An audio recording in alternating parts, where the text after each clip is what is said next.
औज़ुबिल्लाहि मिनश्शैतानिर्रजीम बिस्मिल्लाहिर्रहमानिर्रहीम अस्सलामु अलैकुम वरहमतुल्लाहि वबरकातुहू।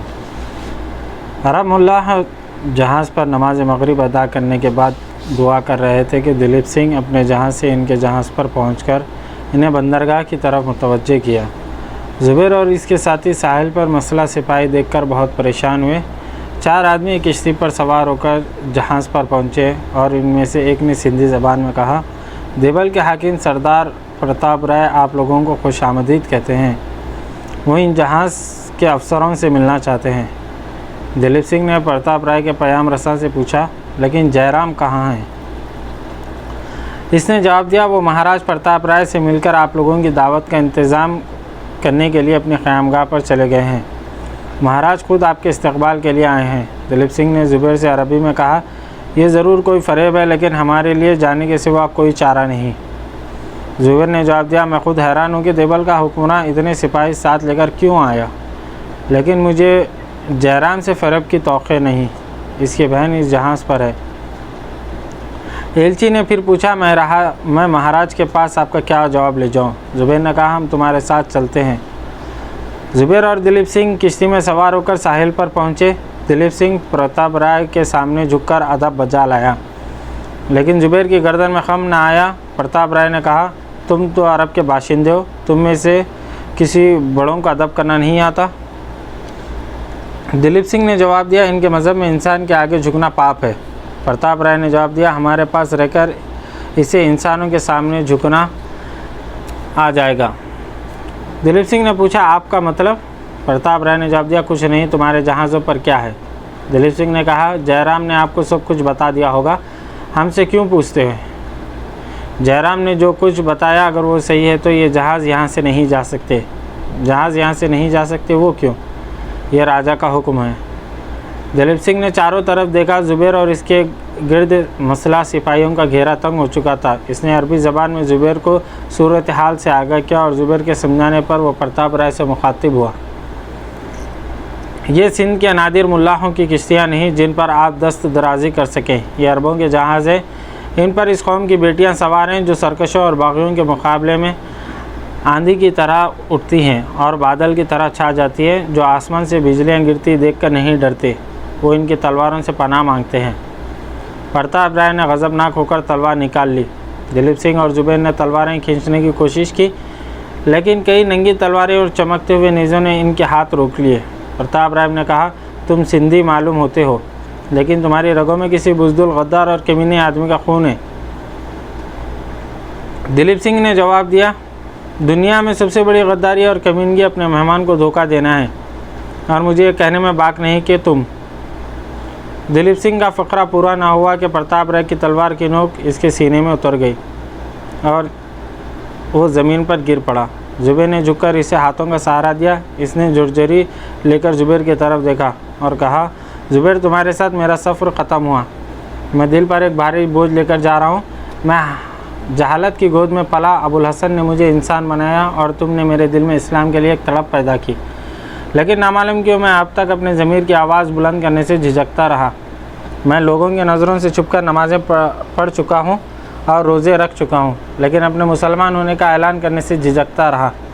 अब मैं इरादा कर रहा था कि बसरा पहुँचकर मुसलमान होने का ऐलान कर दूँ, लेकिन खुदा को मंजूर ना था।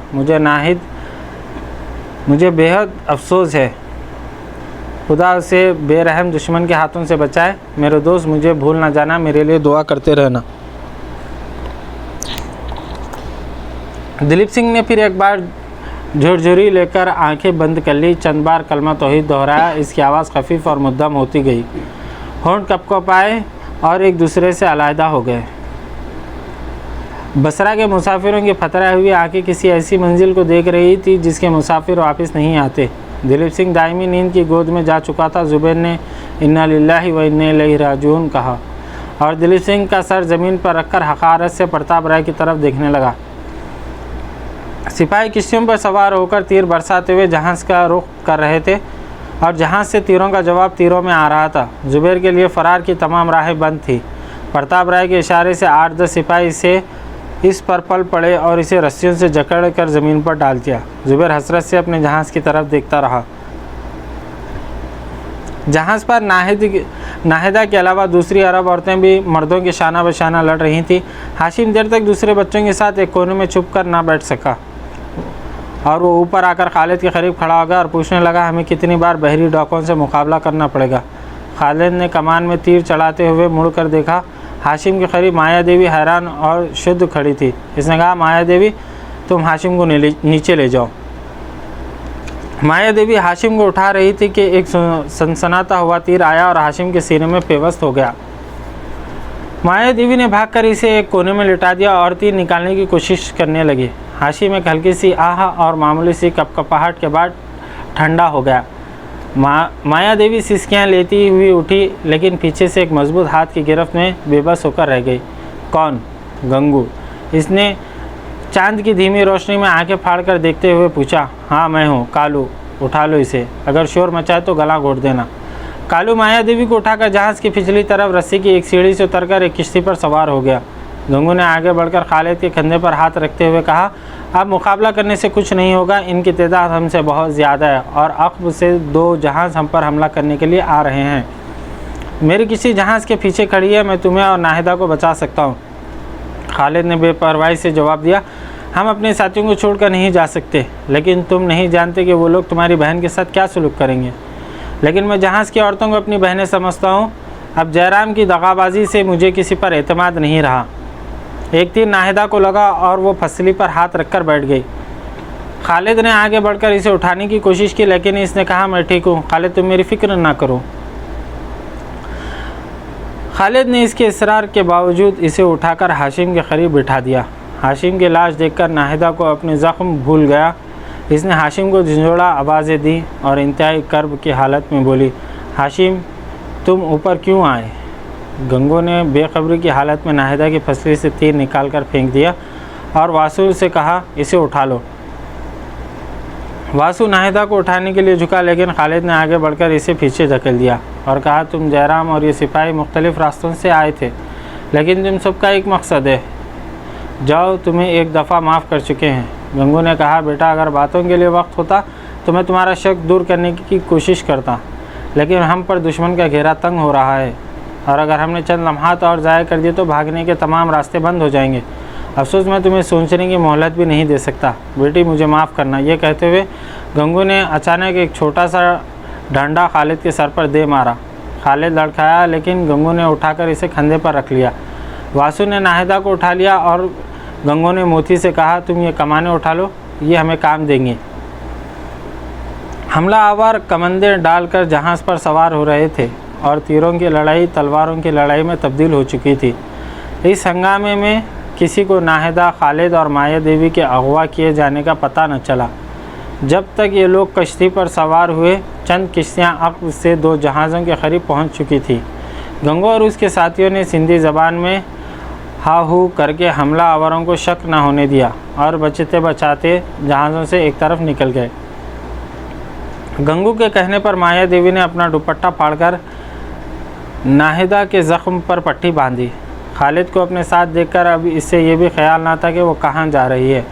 गंगू पानी से कपड़ा भिगोकर खालिद के माथे पर रखा और माया देवी को वो शख्स जो चंद लम्हे बेशर एक बदतरीन दुश्मन की सूरत में नमूदार हुआ था, एक गमगुजार नज़र आने लगा।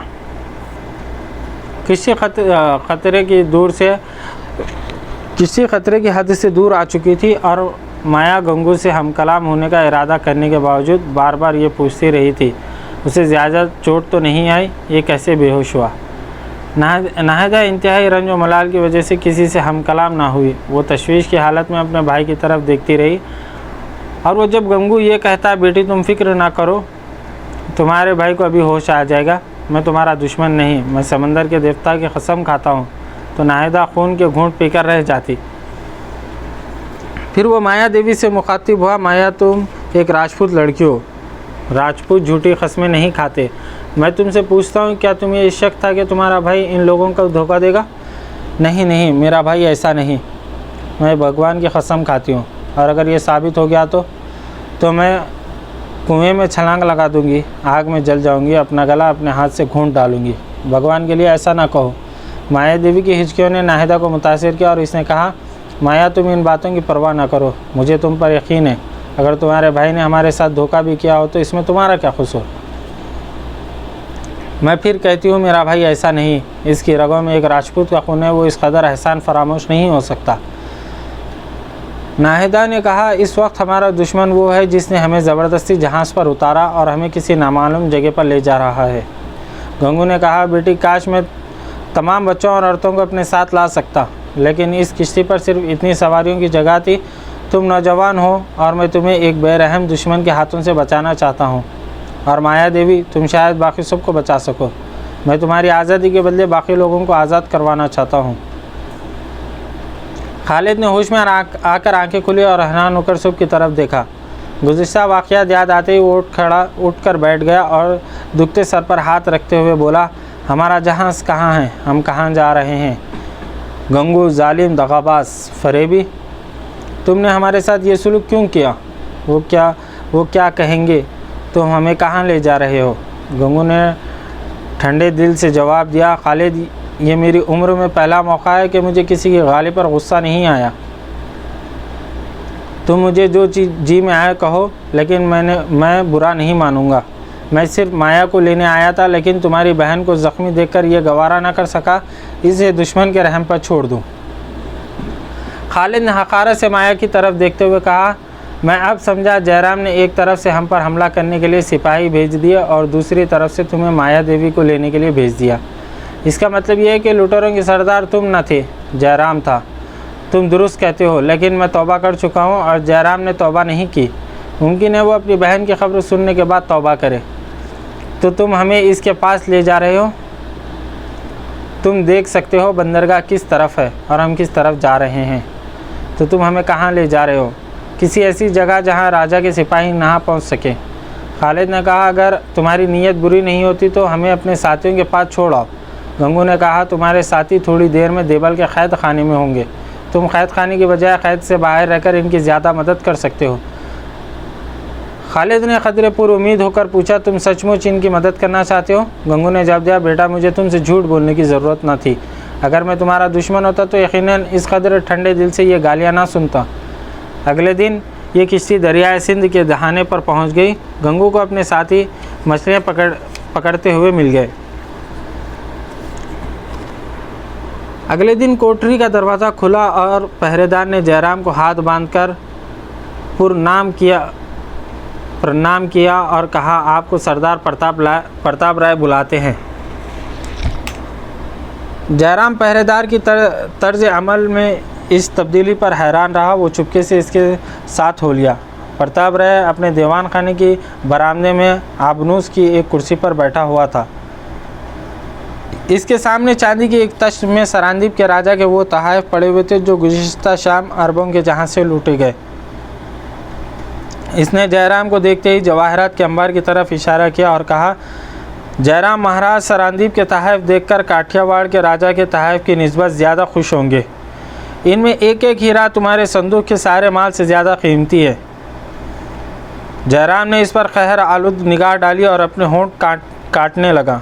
प्रताप राय ने कहा, लेकिन तुम्हारा चेहरा दर्द और तुम्हारी आंखें सुर्ख हैं। मालूम होता है कि तुम रात भर नहीं सोए। कोठरी में बहुत गर्मी होगी। बंदरगाह से वापस आकर मुझे तुम्हारा ख्याल ना आया, वरना तुम्हें इतनी देर वहाँ रखने की ज़रूरत नहीं थी। मैंने महाराज की खिदमत में इल्ची भेज दिया है। चंद दिनों तक कैदियों के मुतालिक उनका हुक्म आ जाएगा। जयराम ने कहा, तुम तो आपने इन्हें कैद कर लिया। हाँ, मैंने तुम्हें कल भी बताया था ये राजा का हुक्म है। आपने इन्हें लड़कर कैद किया या मेज़बान बनकर। प्रताप राय ने जवाब दिया, तुम अभी बच्चे हो, लड़ाई में सब कुछ जायज़ है। मेरी बहन कहाँ है। कौन? मेरी बहन कहाँ थी। आप मुझे बनाने की कोशिश ना करें। एक राजपूत की इज्जत पर हाथ डालना इस कदर आसान नहीं जिस कदर आप समझते हैं। मैं पहले आपके राजा का मुलाजिम था और अब मैं आप काठियावाड़ के राजा के सफ़ीर की हैसियत से यहाँ आया हूँ। अगर आपने मेरी बहन की तरफ आंख उठाकर भी देखा तो याद रखिए मैं काठियावाड़ से लेकर राजपुताना तक आग लगा दूंगा। देवल के एक मगरूर हाकिम को हमारे हवाले कर देना ज़्यादा मुनासिब समझेंगे। रहे अरब वो मेहमान मुझे अफसोस है कि वो मेरी वजह से इस मुसीबत में मुब्तला हुए। मुमकिन है कि इनके मुतालिक मेरी पुकार हिंदुस्तान के किसी गोशे में ना सुनी जाए, लेकिन इनके बाजू बहुत लंबे हैं, वो जब चाहेंगे आपका गला दबोच देंगे। प्रताप राय को मालूम था कि बाज़ औक़ात राजा के गलत अहकाम बजा लाने का खामियाजा अहलकारों को भुगतना पड़ता है।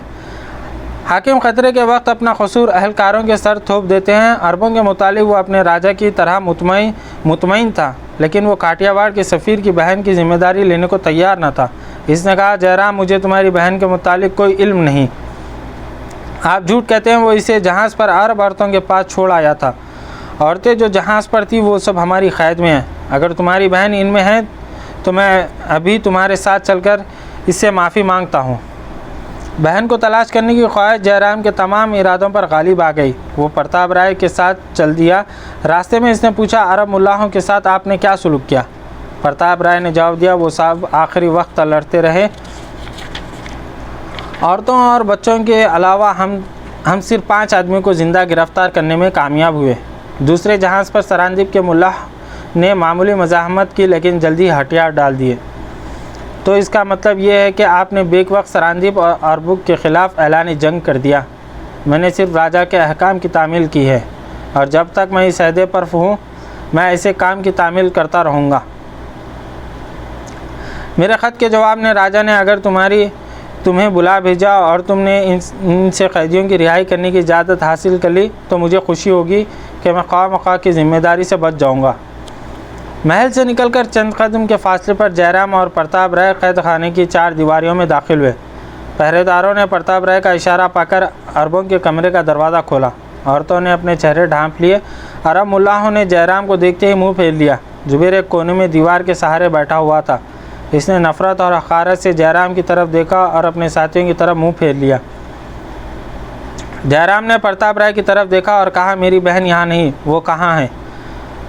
प्रताप राय ने एक पहरेदार को आवाज़ देकर अंदर बुलाया और इससे पूछा, क्या तमाम औरतें इस कमरे में हैं या सरांदीप के मुल्लाहों के कमरे में भी कोई है? नहीं महाराज, तमाम औरतें यहीं हैं।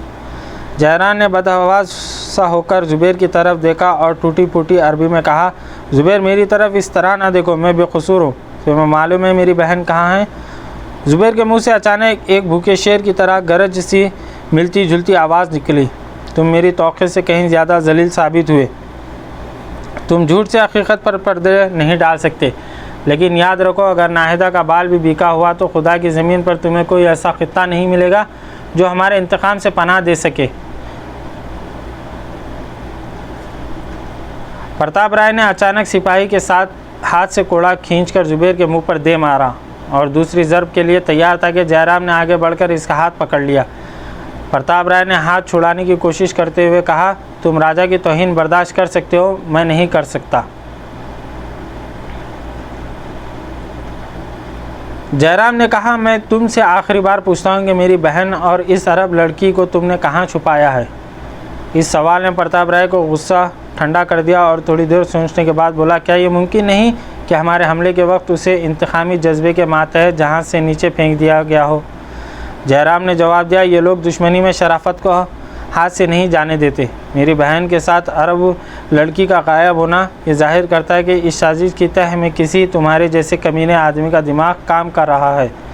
जुबैर ने फिर जयराम से मुखातिब होकर कहा, तुम इन बातों से मुझे बेवकूफ़ नहीं बना सकते। नाहिदा, खालिद और तुम्हारी बहन बेक वक्त जहाँ से गायब हुए वो यकीनन तुम्हारी क़ैद में है। मुझे तुमसे किसी नेकी की तौक़े नहीं, लेकिन हम इतना ज़रूर चाहते हैं कि हमें सिंध के राजा के सामने पेश किया जाए, और जब तक वो हमारा फ़ैसला नहीं करता नाहिदा और खालिद हमारे साथ रहेंगे। प्रताप राय ने चौंक कर कहा, मैं अब समझा जयराम, अगर इन लड़कियों के साथ जहाज़ पर से कोई आदमी भी गायब हुआ है तो यह मामला साफ़ है। कल रात बंदरगाह से एक सरकारी किश्ती भी गायब हो गई, लेकिन वो ज़्यादा दूर नहीं जा सकते, तुम मेरे साथ आओ। प्रताप राय और जयराम कैद खाने से बाहर निकलकर घोड़ों पर सवार हुए और उन्हें सर पर दौड़ाते हुए बंदरगाह पर पहुँचे।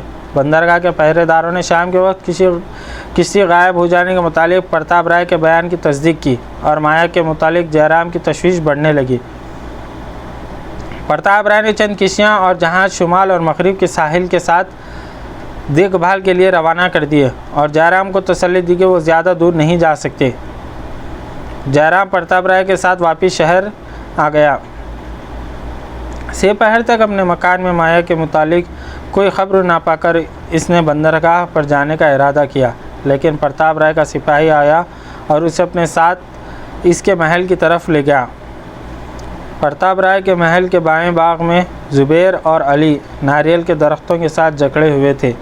प्रताप राय, इसके चंद सिपाही और 2 जल्लाद हाथ में कोड़ा लिए इनके पास खड़े थे।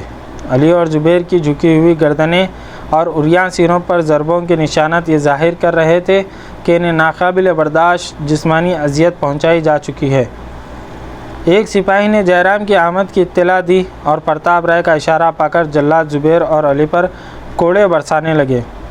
जुबैर एक चट्टान की तरह खड़ा था। अली की क़ुव्वत बर्दाश्त जवाब दे चुकी थी और वो कोड़े के हर ज़रब के साथ इसकी मुँह से चीखें निकल रही थी।